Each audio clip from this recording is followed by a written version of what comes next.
নমস্কার বন্ধুরা, গল্পে দীপান্বিতার গল্প পাঠের আসরে আজ আমি আপনাদের একটা অদ্ভুত ভূতের গল্প শোনাব।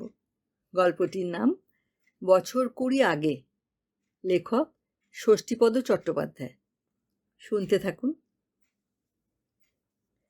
এই গল্প যারা পড়বে তারা সকলেই হয়তো এক বাক্যে বলবে এটা স্রেফ মস্তিষ্কপ্রসূত চমক সৃষ্টিকারী একটা ঘটনা মাত্র। কিন্তু এই গল্প যিনি আমাকে বলেছিলেন তাকে অবিশ্বাস করার মতো মানসিকতা আমার অন্তত নেই। ঘটনাকালও খুব বেশি পুরানো দিনের নয়, মাত্র বছর 20 আগেকার কথা। মৌলালির কাছে রতিকান্ত পোদ্দার নামে এক ভদ্রলোক থাকতেন। খুবই অভাবী লোক, স্ত্রী এবং 2টি ছেলে মেয়ে নিয়ে দরিদ্রের সংসার। ভদ্রলোক একটি বেসরকারি প্রতিষ্ঠানে চাকরি করতেন।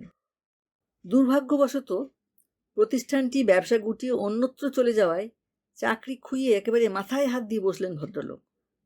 একেই চাকুরিহীন হয়ে মন মেজাজে ঠিক ছিল না, তার ওপর স্ত্রীর গঞ্জনা শুনতে শুনতে অতিষ্ঠ হয়ে রতিকান্তবাবু ঠিক করলেন আত্মহত্যা করে এই কলহ ও দুর্ভাবনার হাত থেকে রেহাই নেবেন তিনি।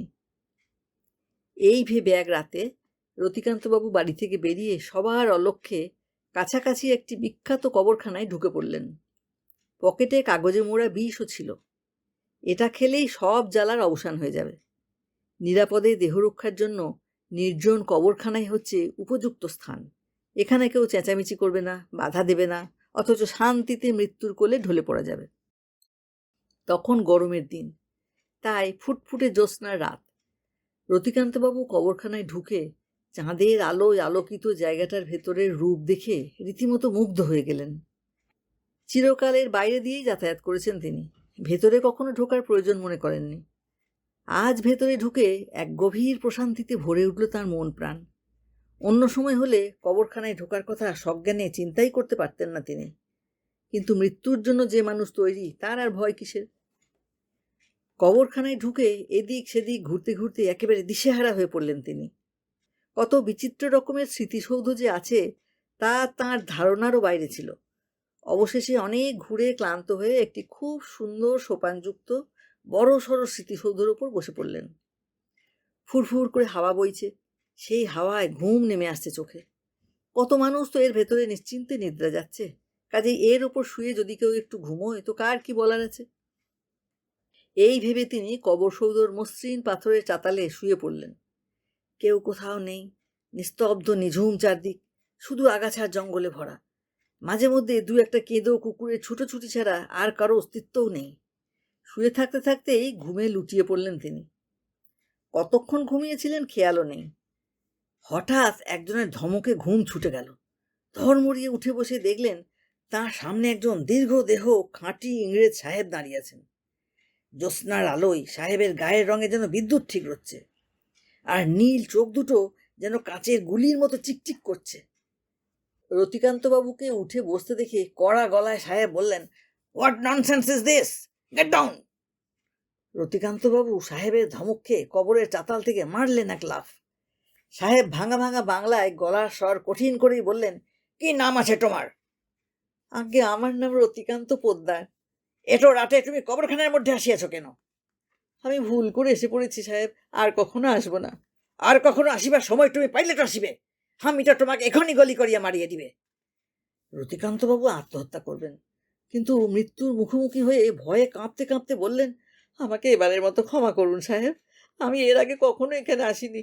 মা কালীর দিব্যি, আর কখনো আসবও না। বহু দুঃখে এখানে এসেছিলাম। বলে পকেট থেকে কাগজে মোড়া বিষটা বার করে বললেন, দেখুন, আমি এটা খেয়ে সুইসাইড করবো বলে এসেছিলাম। কি ওটা? এটা বিষ। কয়টা কি? রতিকান্ত সাহেবের হাতে বিষটা দিতেই সাহেব সেটা ছুঁড়ে ফেলে দিয়ে বললেন, এটা খাইলে ইঁদুর ছুঁচা মরিবে, তুমি মরিবে কেন? 2-1বার বমি করিলেই তো বাঁচিয়া উঠিবে তুমি। একদম ভেজাল চিজ আছে। ভেজাল চিজ? তবে নাটক কি? তোমরা স্বদেশীরা আসল মাল খাওয়াইবে লোককে। তা যাক, কিন্তু তুমি সুইসাইড করিতে আসিয়াছিলে কেন? আমি মরিয়া যেখানে বাঁচিয়া উঠিতে চাহিতেছি, তুমি বাঁচিয়া সেখানে মরিয়া যাইতে চাহিতেছ কি কারণে? রতিকান্তবাবু তো লাফিয়ে উঠলেন, আপনি বাঁচতে চাইছেন? মানে আপনি বেঁচে নেই? তার মানে আপনি মৃত? হ্যাঁ, আমি মৃত। বাঁচিয়া থাকিলে আমি এ রাত দুপুরে তোমার সঙ্গে এখানে কি নকশা মারিতে আসিতাম? তুমি যে কবরের উপর শুয়ে আছো, এইটাই আমার কবর। রতিকান্ত বললেন, অ বুঝেছি। তা আপনি কতদিন আগে মরেছেন সাহেব? তাহা শুনিয়া তোমার কি লাভ? তোমরা স্বদেশীরাই একদিন আমাকে গলি করিয়া মারিয়াছিলে। তা হতে পারে, তবে আমি কিন্তু স্বদেশী ফদেশী নই সাহেব। দেশ এখন স্বাধীন হয়ে গেছে। আমি আপনাকে মারিনি, মা কালীর দিব্যি। দয়া করে আমাকে ছেড়ে দিন সাহেব। ড্যাম ফুল ব্লাডি ইডিয়েট! তুমি মরিতে আসিয়াছ যদি, তো বাঁচিবার জন্য এমন ছটফট করিতেছ কেন? কান ধরে উঠবস করো।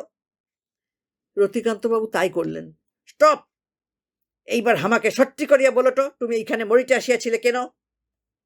রতিকান্তবাবু বললেন, আমার দুঃখের কথা কি আর বলবো সাহেব। বড় কষ্টে দিন কাটছে আমার। খুব গরিব লোক আমি, তার উপর চাকরিটা খোয়ালাম। চাকরি খোয়াইলে? কেন? চুরি করিয়াছিলে না ঘুষ খাইয়াছিলে?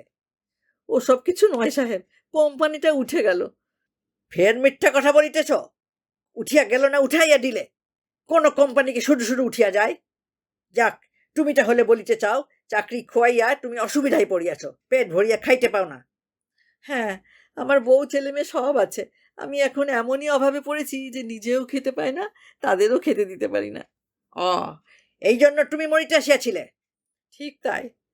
মরিয়া তুমি ভূত হইতে আর আকাশ হইতে খাবার পাড়িয়া উহাদের খাইতে দিতে, এই তো? হ্যাঁ। ইডিয়েট! তোমার কি ধারণা সব লোক মরিলেই ভূত হয়? জানি না সাহেব। ঠিক আছে, আমি তোমার সব কথা শুনিলাম। তোমার সুইসাইড করিবার প্রয়োজন নাই। আমি তোমাকে একটি গিনি দিতেছি, তুমি এইটি লইয়া যাও। এইটি বিক্রয় করিলে অনেক টাকা পাইবে তুমি। ওই টাকায় তোমরা পেট ভরিয়া খাইয়া বাঁচিবে। টাকা ফুরাইলে তুমি আবার আসিবে আমার কাছে, আমি তোমাকে আবার গিনি দিব। কিন্তু এই কথা তুমি কাউকে বলিবে না। যদি বলো, আমি তোমাকে মারিয়া ফেলিব। রতিকান্তবাবু গিনিটা পকেটে পুরেই কবরখানার বাইরে এসে একবার গিনিটা বার করে দেখলেন সত্যিই সেটা পকেটে আছে কিনা। কেননা এতক্ষণ যা ঘটে গেল তা রীতিমতো অবিশ্বাস্য ব্যাপার। হাত দিতেই ধাতব গিনিটা হাতে ঠেকলো। এই তো, এই তো রয়েছে। তবে তো মিথ্যে নয়। কেননা তার বারবারই মনে হচ্ছিল এতক্ষণ তিনি স্বপ্ন দেখছিলেন। কিন্তু চকচকে গিনিটা তাকে স্মরণ করিয়ে দিল এতক্ষণ তিনি যা দেখেছেন তা সত্যি। রতিকান্তবাবু গিনিটা পরদিনই একটি জুয়েলারির দোকানে বিক্রি করে দিয়ে অপ্রত্যাশিতভাবে অনেকগুলি অর্থ লাভ করলেন। কারণ গিনিটির ধাতব মূল্যের থেকেও এর প্রাচীনত্বের দাম ছিল অনেক। দোকানদার রতিকান্তবাবুর পূর্ব পরিচিত। গিনি দেখেই বললেন, কি ব্যাপার রতিকান্তবাবু, এ মাল কোথায় পেলেন? কোথায় আর পাবো মশাই, আমারই ছিল। বাবা জাহাজে কাজ করতেন, সাহেবদের নেক নজরে পড়ে গিয়েছিলেন। দু একদিন ছাড়ায় সাহেবরা একটা করে গিনি উপহার দিতেন, তারই কিছু কিছু জমানো ছিল। এতদিন বেচিনি, এখন অভাবের জ্বালায় বেচতে এসেছি। তা বেশ করেছেন। তবে একটা কথা, আপনার যখনই ওগুলো বেচবার দরকার হবে তখন আমার দোকানেই আসবেন, কেমন? কেননা এই জিনিস আমরা দাম দিয়ে কিনলেও এগুলো আমরা নষ্ট করব না। এতদিন আপনার সঞ্চয় ছিল, এবার আমার সংগ্রহে থাকবে, এই আর কি। রতিকান্তবাবু গিনি বিক্রির টাকা গৃহিণীর হাতে তুলে দিয়ে নিশ্চিন্ত হলেন। গৃহিণী অবাক হয়ে বললেন, ও বাবা, এত টাকা কোথায় পেলে তুমি? এই যে শুনলুম তোমার চাকরি নেই। চাকরি সত্যিই নেই, আপাতত ছোটোখাটো কাজ একটা জুটিয়ে নিয়েছি, তবে দিনমানে নয়, রাতে। রাতে? কোনো খারাপ কাজ নয় তো? না, আর হলেও তোমার তাতে কি? খারাপ কাজ করলে তার ফল আমিই ভোগ করব, তুমি তো করবে না। আমি টাকা আনবো, তুমি সংসার চালাবে। আমি কি করছি না করছি সে ব্যাপারে তুমি একদম মাথা গলিও না। গৃহিণী চুপ করে গেলেন। রতিকান্তবাবু সাহেবের কথা মতো গিনি প্রসঙ্গও তুললেন না, সাহেবের কথাও বললেন না। তবে পরদিন থেকে রোজই সন্ধ্যের পর চাকরি করতে যাবার নাম করে বাড়ি থেকে বেরিয়ে সোজা কবরখানায় চলে যেতেন এবং সাহেবের স্মৃতিসৌধ নিজে হাতে পরিষ্কার করে দিতেন। সাহেবও রোজই একবার করে দেখা দিতেন রতিকান্তবাবুকে এবং প্রয়োজনে মাঝে মধ্যে একটি করে গিনি উপহার দিতেন। এইভাবেই দিন যায়। একদিন হঠাৎ গিনি বিক্রি করতে গিয়ে রতিকান্তবাবু হাতে নাতে ধরা পড়ে গেলেন সাদা পোশাকের পুলিশের হাতে। দোকানদারের কারসাজিতেই হোক বা অন্য কোনোভাবেই হোক, রতিকান্তবাবু পুলিশের শিকার হলেন। পুলিশ নানাভাবে চাপ সৃষ্টি করে জানতে চাইল রতিকান্তবাবুর কাছে এগুলো চোরাই মাল না সত্যিই তাদের পিতৃপুরুষের সঞ্চিত সম্পদ। যদি তাই হয় তবে তার পরিমাণ এখনো কত? রতিকান্তবাবু কি আর বলেন, তিনি একই কথা বারবার বলতে লাগলেন, এসব চোরাই মাল নয়, সবই তাঁর পিতৃদত্ত ধন। এমনকি এও বললেন, আজকের এই গিনিটি ছাড়া তাঁর সঞ্চয়ে আর একটিও গিনি অবশিষ্ট নেই। পুলিশ তবুও তাঁর কথা বিশ্বাস করল না, কেননা এই গিনিগুলির একটির সাথে আরেকটির মিল নেই। যথেষ্ট সময়ের ব্যবধান এগুলি তৈরি হয়েছিল।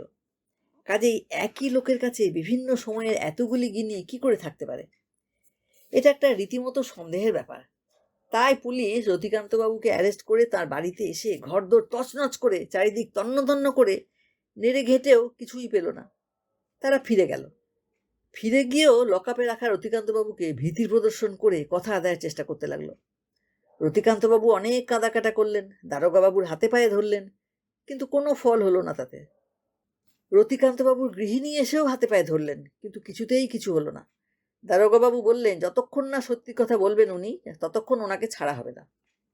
রতিকান্তবাবুর গৃহিণী স্বামীর কাছে গিয়ে কেঁদে বললেন, আমার তখনই সন্দেহ হয়েছিল তুমি নিশ্চয়ই কোনো খারাপ কাজ করছো।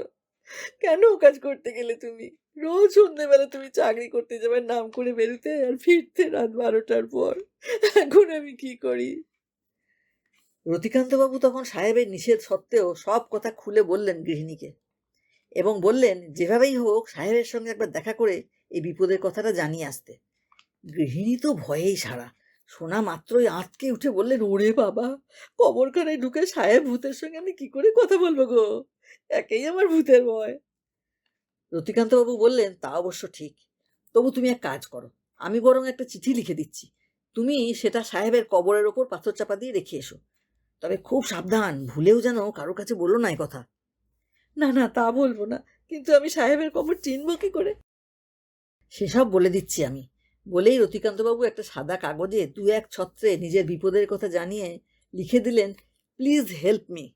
তারপর গৃহিণীকে বুঝিয়ে দিলেন কিভাবে কোনখান দিয়ে যেতে হবে, এবং এও বলে দিলেন ওই কবরখানার সবচেয়ে বড় স্মৃতিসৌধটাই সাহেবের। রতিকান্তবাবুর গৃহিণী দিনের আলো থাকতে থাকতেই রক্ষীদের নজর এড়িয়ে ভাঙা পাঁচিলের পাশ দিয়ে কবরখানায় ঢুকে পড়লেন। তারপর রতিকান্তবাবু যেভাবে যেমন করে যেতে বলে দিয়েছিলেন ঠিক সেইভাবে গিয়ে এখনকার সবচেয়ে বড় স্মৃতিসৌধটির কাছে গিয়ে পৌঁছালেন। তারপর বিশেষ চিহ্ন আঁকা দীর্ঘ এপিটাফের নিচে একটি পাথর চাপা দিয়ে চিঠিটা রেখে চলে এলেন। রাত তখন 1টা। থানার লকআপের ভেতরে দারোগাবাবু রতিকান্তবাবুকে জিজ্ঞাসাবাদের পর জিজ্ঞাসাবাদ করে চলেছেন, আর রতিকান্তবাবুও সেই একই উত্তর দিয়ে যাচ্ছেন, বিশ্বাস করুন আপনারা, আমি চুরি করিনি, এসবই আমার পিতৃদত্ত ধন, যা ছিল সবই বেচে দিয়েছি। তাছাড়া আপনারা তো আমার বাড়ি তল্লাশ করে দেখেই এসেছেন, তবুও কেন অবিশ্বাস করছেন আমাকে? অবিশ্বাস করার যথেষ্ট কারণ আছে বলেই করছি। এই সব দুষ্প্রাপ্য গিনিগুলি আপনার পিতৃদত্ত ধন হলে আপনার এইরকম দশা হতো? আপনি কি তাহলে ভাড়া বাড়িতে টিনের ঘরে থাকতেন? চালাকির জায়গা পাননি? রতিকান্তবাবু নীরব। সত্যিই তো, কি উত্তর দেবেন তিনি? এমন সময় হঠাৎ এক কাণ্ড। রুদ্রমূর্তিতে ঝড়ের বেগে যিনি সেখানে এসে দাঁড়ালেন তাকে দেখেই চমকে উঠলেন সকলে। দারোয়ান থেকে ওসি পর্যন্ত সন্ত্রস্ত হয়ে স্যালুট করলেন তাকে। সেই অতি ভয়ঙ্কর মূর্তি দেখে ভয়ে কাঁপতে লাগলেন সবাই। কেই নি? Police commissioner? না, তিনি তো বাঙালি। তবে কি সেন্ট্রাল থেকে এসেছেন কোনো ব্রিগেডিয়ার? তাই বা কি করে হবে? ইউনিফর্ম তো পরে আছেন উচ্চপদস্থ সার্জেন্টের। তাহলে কি অসাধারণ ব্যক্তিত্ব, কি ভয়ানক নীল চোখের চাহনি, কি হিংস্রতার লাল টকটকে মুখ! খাঁটি ইংরেজ সাহেব! কে পাঠালো একে? কোথা থেকে এলেন? সাহেব এসেই গটগট করে ওসির ঘরে ঢুকলেন। তারপর দাঁড়িয়ে দাঁড়িয়ে এই ক্রুদ্ধ চোখে ঘরের চারদিকে একবার তাকিয়ে দেখলেন। টেবিলের কাগজপত্রগুলো একটু নাড়াচাড়া করলেন। চেয়ারটা টেনে নিয়ে একবার বসতে গিয়েও বসলেন না। তারপর জুতো শুদ্ধ একটা পা চেয়ারের ওপর রাখলেন। তারপর টেবিলে রাখা ময়লা ছোপ ধরা কাঁচের গ্লাসটা ঘরের কোণে আছাড় মেরে বোমার মতো ফেটে পড়লেন। আমার ঘরের এইরকম অবস্থা কে করিয়াছে? তারপর ওসির দিকে তাকিয়ে ধমক দিয়ে বললেন, হু আর ইউ? ওসি সন্ত্রস্ত হয়ে বললেন, স্যার, আমি বর্তমানে এই থানার ভারপ্রাপ্ত officer. You bloody fool! Tell Mister Taggart, you are really unfit for this post. তারপর গোটা থানার চারিদিকে ব্যগ্র বিক্রমে ঘুরে ফিরে দেখে লকআপের কাছে এসে রতিকান্তবাবুর দিকে তাকিয়ে ওসিকে বললেন, এই লোকটাকে তোমরা ধরিয়া রাখিয়াছ কেন? একে আমরা স্মাগলার সন্দেহ করে ধরে রেখেছি sir. Bloody fool! He is the very good man, I know him. যদি ভালো চাও তো তোমরা ইহাকে এখনই ছাড়িয়া দাও। বলার সঙ্গে সঙ্গে ছেড়ে দেওয়া হলো রতিকান্তবাবুকে। লকআপ থেকে বেরিয়ে রতিকান্তবাবু দেঁতো হেসে সাহেবকে একটা স্যালুট করে দিলেন। সাহেব রতিকান্তবাবুকে ধমকালেন, গেট আউট অফ হিয়ার। রতিকান্তবাবু সাহেবের এরকম মূর্তি কখনো দেখেননি। এমন ইউনিফর্ম পরা বদমেজাজি পুলিশি চেহারা কখনো না। তাই ধমক খেয়ে কোনো রকমে কাছা কোঁচা গুটোতে গুটোতে দৌড়ে পালালেন। রতিকান্তবাবু চলে যাওয়ার পর সাহেবও চলে গেলেন ঝড়ের বেগে। আর থানা শুদ্ধ লোক ভয়ে বিস্ময়ে মুখ চাওয়াচাই করতে লাগলো। সাহেব যাবার আগে পুলিশের খাতায় খসখস করে কি যেন সব লিখে গেছেন। বিস্ময়ের ঘোর কাটলে সবাই একটু প্রকৃতিস্থ হয়ে খাতার পাতার উপর ঝুঁকে পড়ে দেখলেন সাহেব যা লিখে গেছেন, this man is known to me and as such I am releasing him. লেখার শেষে নিজের নামও সই করে গেছেন সাহেব। ঘটনার আকস্মিকতায় সকলে এমনই সম্মোহিত হয়ে পড়েছিলেন যে সবাই যেন কিরকম হয়ে গিয়েছিলেন। সাহেবকে চ্যালেঞ্জ করার মতো মনোবলও ছিল না কারো। যাই হোক, সে রাতে সেই অবাস্তব অভিজ্ঞতার সত্যাসত্য যাচাই করতে গিয়ে দেখা গেল ট্রেগার্ড যখন পুলিশ কমিশনার তখন এই থানায় এই নামাঙ্কিত ব্যক্তি ভারপ্রাপ্ত অফিসার ছিলেন। পুরনো নথিপত্রের সইয়ের সঙ্গেও সে রাতের সেই রহস্যময় মানুষটির সইয়ের হুবহু মিল পাওয়া গেল।